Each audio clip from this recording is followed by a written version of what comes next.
let's do a little exercise on bidding quick, okay?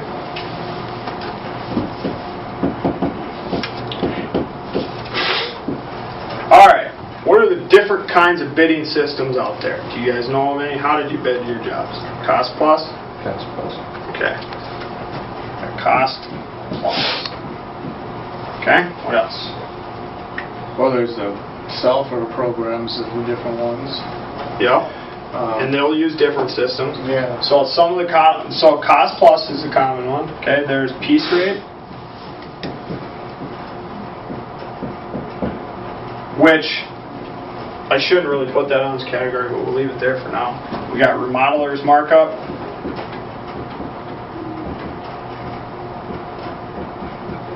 And then we got standard fee. Guesstimate.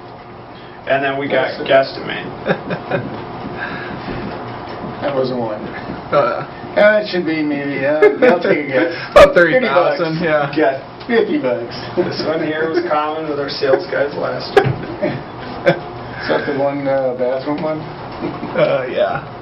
Alright, so my entire price guide is based on a piece rate pricing. Piece rate means per item, per unit, per square foot, per linear foot, everything's piece rate.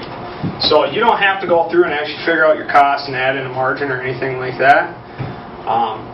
You just say, alright, I know I need to charge $325 a square for these shingles and I know my margin's built in. So I've done the work ahead of time to get you to a piece rate system, and that's the beauty of it all. I have 1,500 piece rate line item prices for you, encompassing everything from general conditions to permits on down to glass and mirrors. Okay? So you're going to have the full piece rate price guide, knowing that everything in there is going to have margins varying from 20% to 50%, depending on the item. Okay? Why do I price some at 20 and others at 50? And it's simply because of market compatibility. Some things you can charge more and everybody else is, some things you can't. So it's all going to depend on the market, things like that. So what I've actually done in order to arrive at my piece rates is I've used a cost plus analysis. I know that in our industry, the typical margin as a percentage of sales, job or gross profit, so this would be gross profit before overhead. If you were to go ask any other remodeler, about what kind of margins are you getting? Most of them are going to tell you 30 to 40%. Okay? And so let's say price equals P. Okay? And let's say cost equals C. What's my formula for how I arrive at a margin? It's going to be P minus C over P, right? That's how you determine margin. Okay? So, if I wanted to come up with a multiplier similar to what we had on the roof for a cost plus, how would I do that? So, the difference there. So, if I know I want to make 30 to 40% margin and I know what C is, how do I determine P? Well, we can do that by making this a multiplier. So we can go, well, the simple way to do it is going to be P over P minus C over P, which equals 1 minus C over P. Could you do C times 1.4? Or would that not work? Yeah, so what it ends up coming out to is 1 over 1 minus margin. Okay? So do this. Take 1 minus 0.3. That's 0.7, right? Yeah. Yep. Take 1 divided by 0.7. 1 divided by 0.7? Yep. 1.42. Okay. 1.3. Alright, so if we let M equal our margin, equals, right? Yep. If we know we want our margin to equal 30, And let's say our cost equals 1, our price equals 1 point what? 3. 1.3. Okay? So let's say you have a cost of $100. If you want a 30% profit margin, you charge $130. Does that make sense? Yeah. So in doing this, it allows us to simplify things a little bit. So if I want a 40% margin, what's my multiplier? 1.4. No, this actually shouldn't be 1.3. 1.42. Take 1 divided by 0.7. Oh, yeah, it's 1.42. 1.42. Sorry. There's added margin of the cost. Or 2. What's 1 divided by 0.6? 1.5. 1.66. Okay? All right. So if we want to be in that 30 to 40% margin range, our multiplier is going to be somewhere in that 1.42 to 1.66. Would you guys say it's safe to say it's about 1.5? Yeah. At 1.5, if I got a cost of $2, I'm selling it at 3, I'm going to have a $1 profit divided by a $3 sale. It's going to be a 33% margin. And that makes sense, right? Yep. That's a fair margin.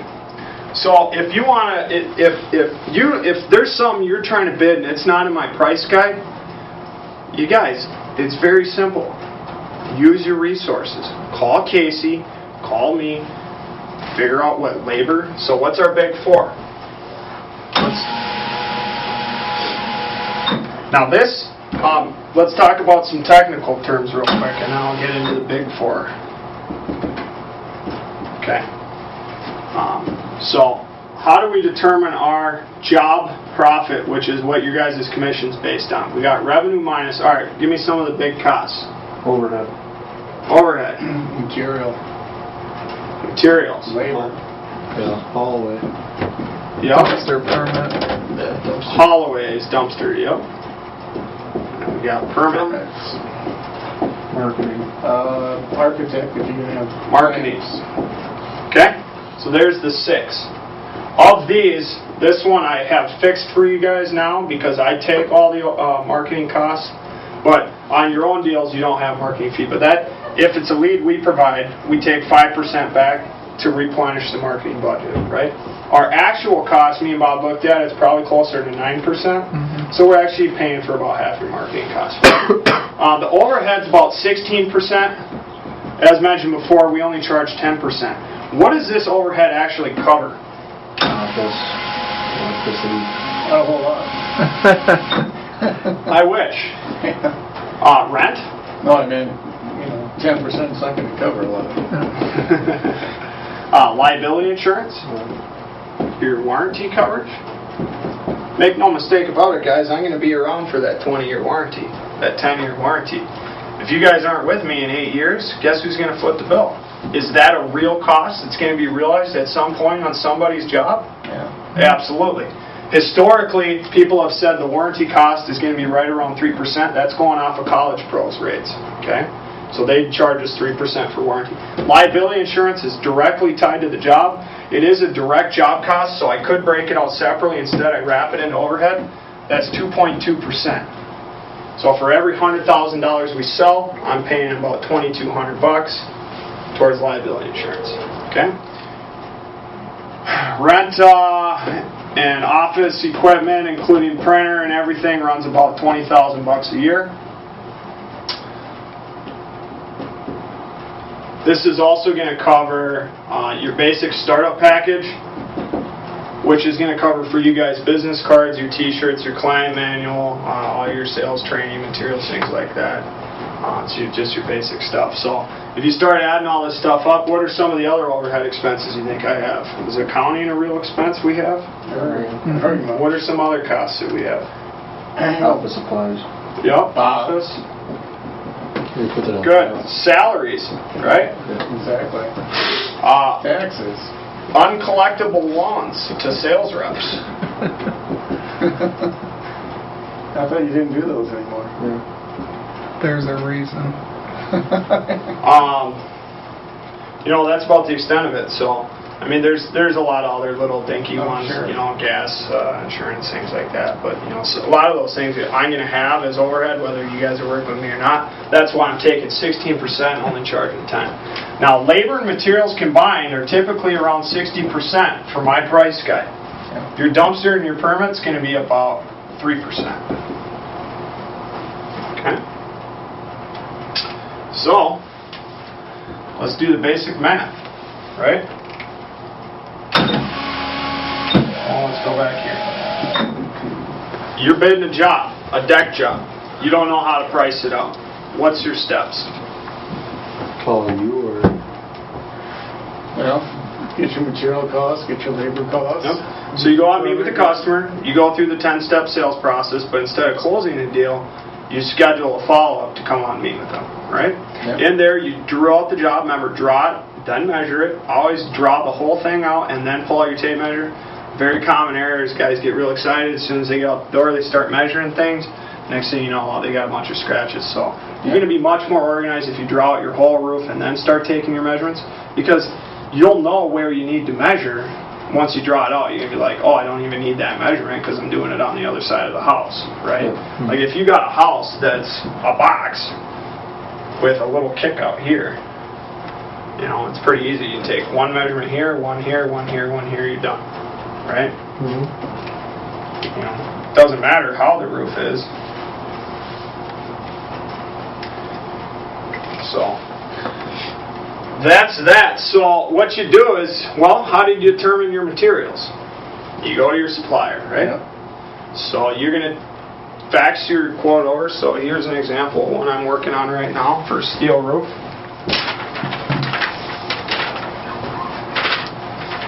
There's a drawing of a roof I did. Fax that over to the supplier. He said, send me back a quote. Then what do I do? So, all right, so we got this one covered. Do we already know overhead? Yeah. Mm-hmm. We already know marketing? Yep. Do we know permits? No. Do we know close on permits?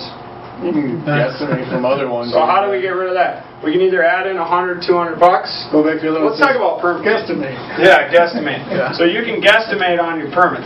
If you get your permits wrong by $100, you gonna make or break your job? No. If you get your labor wrong by $100, you gonna make or break your job? Oh. If you get your labor wrong by 20%, is that gonna make or break your job? Yeah. Yeah. So these big ones here, this is the big ones. Your labor and your materials are the big ones you're looking at. So permits, So, $100 used to be safe up until last year. yeah. Last year in March, I went to pull a siding permit in Minnetonka, which I had done one in 2009. Cost me $100, so I included it in my price. $430. That's quite a bit of money, right? That's $300. Mhm. On a $10,000 job, that's 3%. So that's eating into your margin a little bit. So you can do it a couple of ways. What I've done it both ways, and in fact, you'll see most of my proposal forms say permit not included. If it's a customer, you get the feeling that they keep saying like, yeah, we want you to price in everything. We want you to price in everything. I like doing it where the permit price is not included. If you're going to include the permit price and you're going to guesstimate high. So add in $300 for yourself or something like that. That way you're more than safe. And I always explain this to the customer. I can be like, you know what, I'm going to give you an absolutely all-inclusive bid. The only thing I'm going to leave out is the cost of the permit, because every city's different and they change every month. If you'd like me to include that in there, I can, but I usually have to guess high. Would you rather have me include it or not? And usually they'll be like, no, don't include it, right? But that's a good conversation you can go through with them. Because, I mean, that's ultimately how it is. The more, like, if you know for a fact on a 412 pitch, 1-layer tear-off, basic gable house that your cost, labor, materials, dumpster, and permits all going to come to about $240 a square, you're going to feel pretty confident going in there at $325, $300, right? If you're kind of wishy-washy on your deck prices and you don't really know where you're supposed to be at and you go in, you're not as confident, it's going to be a lot harder to close the deal, right? Confidence is huge in sales, and you'll get that confidence if you do your proper research. We do believe in a one-sit close, but if you're not 100% confident in your price, don't guesstimate. Just schedule an appointment to go back out there, especially in the beginning while you guys are learning and things like that. So then you come back and you say, Mike, who does our deck install? I say, well, Mark does. All right, call Mark. Okay, Mark, I got this deck diagram. Can I fax it over to you and have you take a look at it and give me a ballpark on what you think labor's going to run? Sure. Same thing with roofing, same thing with HVAC, all those kinds of things. For the guts of a house, like HVAC, plumbing, electrical, will actually a lot of times go as far as to bring the guys out to the site, have them look at it, and bid the project. That way you can get a tighter rein on what your costs are. So, if you can determine what your costs are, let's say we determine, all right, well, I know my costs on this particular project are $5,000 times my 1.5, $7,500. That'll give you a $2,500 profit, right? Or wait, what's 1.5? Yeah, that's right. Yep. They'll give you a $2,500 profit out of $7,500. That's about a 1/3 margin. You're doing pretty well right there. Does that make sense? Kind of Yeah. how I've come up with all my prices? That's exactly how my price guide. So every year, as the labor and materials adjust, I'll just adjust the pricing. But everything in there, for the most part, is right around like 30-35%. But they can go as low as 20 and as high as 50. Like I said, painting's going to be probably closer to 50%. Some things like the licensed trades are usually closer to 20 because they're already charging us through the eyeballs. You can very easily price yourself out of the market on those deals. But now, these numbers here aren't set in stone either, right? I mean, you can beat your supplier up a little bit. I mean, labor numbers are all over the board. You can pay a guy $90 a square to put on vinyl. You can pay a guy $140 a square. On the licensed trades, the gap's even worse. We just are working on a basement right now. I've been using a few guys I really like, and I wanted to keep them honest, so I got a couple other opinions, did my due diligence. One of my guys I continued using, the other two I gave the new guy a shot. Surprisingly, the new guys did just as good at work, and they were half the price, which was amazing. So the licensed trades, you know, is pretty straightforward. Everything's getting inspected. You know they have to do it to code. Yeah. You know, it's not a commodity, but the quality of work actually is going to be there for the most part. Really, you're concerned about, is the guy going to show up when he says he's going to show up? Is he going to communicate with my customers? Is he going to clean up? The key things that we're selling, you have to make sure those are communicated. You know, if you're going to go with somebody that's a little bit cheaper, you have to make sure that you're still getting the same service. And that's what value is, guys. Customers buy value, they don't buy price. Value is what you get for what you pay. You know, Miss Jones, I know we're a little bit more expensive, but you get a lot more with it. You know, you can be a higher price, but actually deliver a higher value as well. Does that make sense? I mean, you're always going to have your Kmart shopper out there. But don't some people like shopping at Macy's? Okay? Those are the ones I want. Yeah. The Macy's shoppers. So, is the Macy's shopper as concerned about price? What do they want? They want to know that their garment's not going to fall apart the first time they go to wash it. They want quality. Right? So just think about that when you're out and about. You know, we're not the Kmart in the industry. So that's that. We're also not the Tom James, we come to your house custom suit company. You know, we're going to be somewhere in between. We're not Neiman Marcus. You know, yeah. So.